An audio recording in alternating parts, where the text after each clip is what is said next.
Hey, what's up? It's Comic 95 the Savior, and for this video I will be giving you some housing advice. I'm going to make an entire series on this because there's so much to be said, so we'll be adding all of this to a playlist that already exists on my channel that gives you advice on housing and apartments here.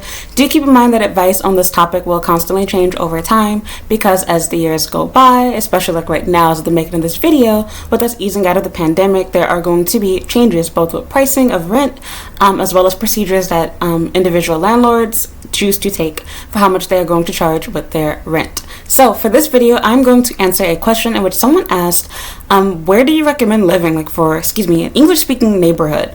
And it sounds really crazy because you're in Japan. What do you mean English-speaking neighborhood? But I totally understand the question, and my answer is quite simple. You want to live somewhere that is known for touristy type destinations, as well as places that have students. Basically, you're going to be dealing with an international environment and population, and naturally foreigners that do choose to live in Japan, they're going to feel more comfortable in these places because they find them fun to hang out in, they went to school there, etc. And unfortunately, I fall into this touristy category myself, even although I've been living here for a while. I'm not a tourist, but this is definitely why I decided to live where I do.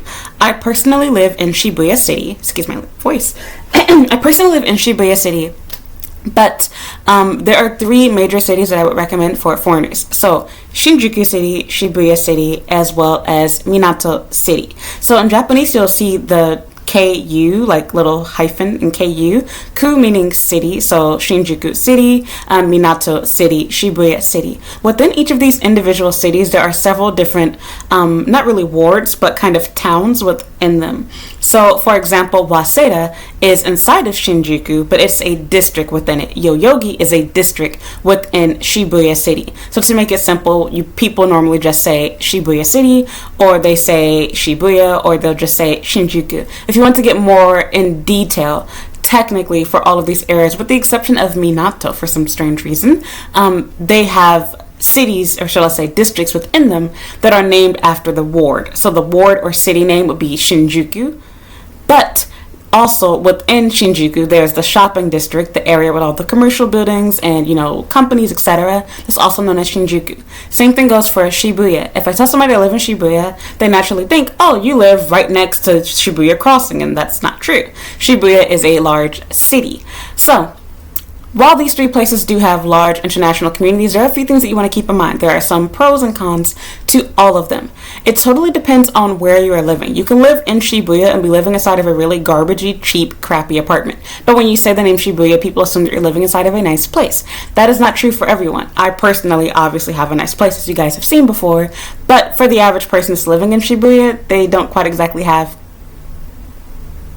my phone's ringing. They don't quite exactly have the luxury of having such a nice place to stay in. They're living inside of an old apartment, they're living inside of a share house, etc. This is not to knock people, I'm just explaining so you don't think, how's everybody able to afford to live there? They're probably not living in the nicest place.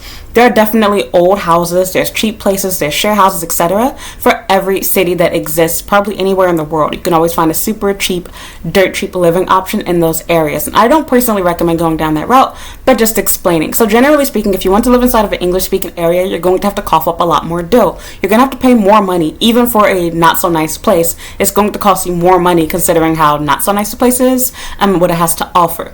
So being willing to live further away from the train station, not having easy access to stuff like convenience stores, grocery stores, neighboring school district, etc., it will lower the price because naturally, if you're living in Japan, most people here in major cities like Tokyo, Osaka, Kyoto, etc., they do not own a car, especially not in Tokyo. It's very inconvenient and costly. So people want to have places that are nearby. And the moment that you have to start walking more than 10 minutes to the train station, it's no longer considered close, and so the price typically goes down. The further away you are from the closest train station, the cheaper the rent will be. Same thing goes for the floor. If you choose to live on a lower floor, you will also pay a lower amount in rent. Older buildings also cost less, but also keep in mind that again, even if you think, okay, then I'll live on a low floor, get a crappy building, etc., it'll have its own problems and setbacks. For example, older buildings tend to have more problems with roaches, bugs, bad smells, horrible insulation. You have to deal with people knocking on your door like NHK, etc., less privacy. You would typically be dealing with a small apartment still, but even if it is a little bit bigger, when you look at how dirty, dingy, creaky your walls, your floor, everything else is, you don't have a stove, burner, it's just not fun anymore. So with that said, you're gonna have to decide, decide, is it worth it to be able to say, hey, I live in Shibuya City, but I have a garbage apartment? Or would you rather live in a not so nice city, but then have a really, really nice apartment that's big and spacious, etc.? You can't have the best of both worlds. For example, I do have a fairly big apartment considering that I am a single person and I'm living alone, but even for me, I'm living inside of a studio here in Tokyo. You can definitely get bigger apartments than what I have. They do have 1, 2, and 3, and 4 bedrooms here in Tokyo that you can get, but obviously I don't have that kind of money. The most that I could personally afford to do is maybe a 2-bedroom, but I have no need for it. I'm obviously a single woman. I live by myself. But just wanted to explain that. So within all of these wards, you might be thinking, okay, then what district should I live in? That is up to you to decide. So for starts, you want to decide, are you willing to live further away from the train station? And secondly, you also want to decide what train line do you really want to use. So for example, within Shibuya City, there are several different train lines you can use. There's the Inokashira line, there's the Keio line, there's the Kotoshin line, is that pretty much it? There's other lines too. I don't even know all of the lines that connect here, but you get what I'm trying to say. You have several different lines that you can use living in the Shibuya City area. There's of course the JR line. You have both the Chuo line as well as the Yamanote line. So you have several different options here for taking trains and still living inside the same city, but it depends on what area you live in. For example, staying in the same city of Shibuya, I can walk like a whole hour or 2 hours in another direction and still be in Shibuya City. So keep that in mind. Same thing goes for places like Shinjuku. Waseda is not near, Shinjuku, the center of Shinjuku. It's gonna take you, about maybe 3-4 minutes by train to get there, which is gonna make a much longer walk. Same thing goes places like Ogikubo, places like that. They're all in Shinjuku City, but they're districts within it. So yeah, you want to kind of decide where you want to live inside those districts based off of where your work and school is going to be, because that will determine what train you're going to want to take. That will determine, do you want to live near school or not? Do you want to be near the convenience store? Do you want to be near that landmark? Or are you going to be in Norway having to get on crowded trains with tons of tourists and everybody has luggage and it's always loud and ghetto, etc.? For example, for myself, I hate the Yamanote line. I hate the Chuo and Yamanote line. I really just hate the JR, period. If you live in the Shibuya area, unfortunately, because that is a very popular destination, you're going to be dealing with tons of both local tourists, so people from other prefectures in Japan, as well as actual foreigners, getting on trains, being loud, obnoxious, drunk people with big heavy bags and luggage. You can almost never get a seat. It's not fun, and you don't want a long commute on that train, so it's horrible taking it during rush hour, whether it be in the morning or in the evening. And to be honest, it really never has any legitimate downtime. No matter how early or late you take that train, it's generally hard to find a seat, and it's generally always going to be at least a little bit busy. It's never truly empty. So those are things to keep in mind when deciding where you want to live. Another thing, going back into the English aspect of it, by living inside of an area like Shinjuku, Shibuya, or Minato, you are going to be dealing with Japanese people that are used to dealing with and seeing foreigners. That also means this will be extremely helpful for doing things like going to your ward office and filling out paperwork, getting help with changing your address, or getting an alias, a legal alias for yourself. So just doing things like that is going to be so much easier. I'm dealing with the police here, renting a place, because they are used to dealing with foreigners, versus going off into a more countryside like area, suburban area. You will find it more difficult to find help in English. There will be less English signage, less English bilingual staff to deal with you. Trying to do things like set up a bank account, cell phone, etc. You will find that the staff is much more helpful. There's more bilingual and even trilingual people that can help you out at these places, versus if you're living in an area that's not really used to dealing with tourists and foreigners. So it's really kind of an interesting catch, because foreigners generally are not making as much money as I do, and I'm not rich. You generally cannot afford to live in such a city, but at the same time, these cities are also more accommodating towards you because they normally have staff that can speak both English and Japanese, which is extremely helpful. Sometimes even other languages like French, Italian, German, etc. I've even come across people that can speak Dutch. So you get it all here.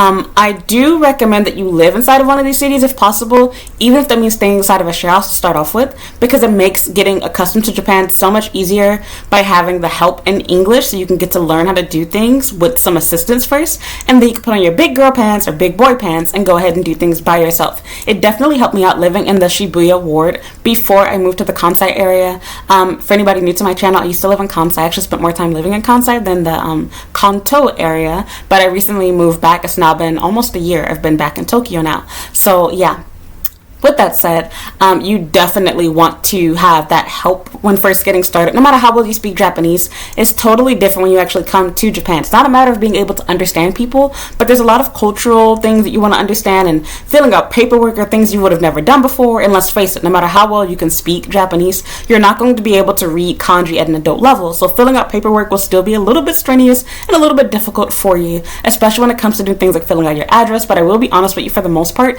generally places are okay with you using what they call Romanji, aka Roman letters. So just writing in normal English is normally fine when doing paperwork, but every once in a while you will be asked to, use kanji. For example, when I moved into this place right here, I had to actually fill out my address and my name using kanji, and that really sucked because I just moved here. I was not prepared for that, but luckily I had a really nice guy that was helping me out with that. He was really patient with me and he didn't mind. He made small talk with me, etc. So that's pretty much it for this video. I just wanted to say that if you are looking for a English-friendly neighborhood, you feel uncomfortable, you want to be able to make foreign friends easily, you want Japanese friends that are bilingual, gaijin hunters sometimes too, this is the place you want to live in. You want to live in either Shinjuku, Shibuya, or Minato City. These are the best 3 to live in for English help. This is not to say that you cannot get help in other areas, but keep in mind that those cities cover a large area of Tokyo. So there's actually a lot of places here where you can get English help or live inside of a so-called English environment in comparison to other places here in Japan. These places are expensive to move to, and because there are so many districts within them, like for example even Shibuya, there are so many districts within Shibuya. I learned about new districts in Shibuya after coming here. I literally got off the train where I'm currently living right now by accident because I saw that they had a store that I wanted to go to, and I realized that I already took the wrong train, and I was like, since I have to get off the train here anyway, this is before I moved here, I went to the store and I took a picture and I was like, this is Shibuya?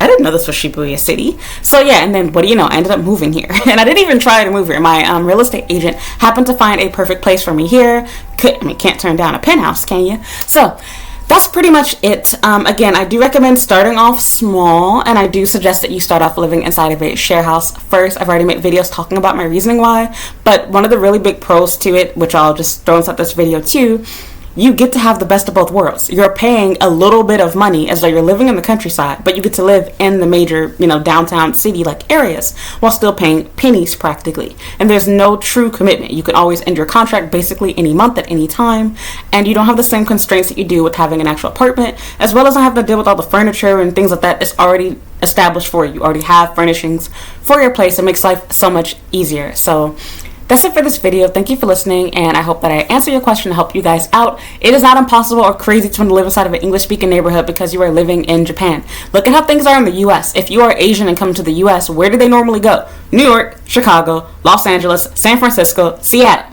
It may be some random place in Texas, but you get what I'm trying to say? They stay in the same few cities too. Why? Because there's tons of other Asian foreigners there, as well as the fact, of course, they're tourist destinations. They're going to get more help, people are going to be friendlier towards them, etc. It's going to feel more foreign and exotic. Oh my god, USA. Okay, we do the same things here. I have no idea why people acted like that question was a crazy one to ask. I got this question from out of a forum I'd also had. Nobody emailed this to me, but I thought I can answer this on my own channel. I think that was a interesting question. I never thought about that. So yeah, I do suggest that you choose to live somewhere like that, because on top of that, if you choose to have a family, I feel like these areas are the best places to have your child be enrolled in school, because even children here, they're used to dealing with foreigners. The Japanese people that live in these areas typically have money, and thus they are well traveled themselves, and thus their children would normally be too. This is not to say that bad racist children or adults don't exist, but I'm just saying that I feel like it helps you out and you'll encounter these things less often, in my opinion. Of course, you can always choose to live inside of a neighboring city too to save even more, but if you really want the best resources for English speakers, you want the best English environment, then I would suggest Shibuya, Shinjuku, Minato.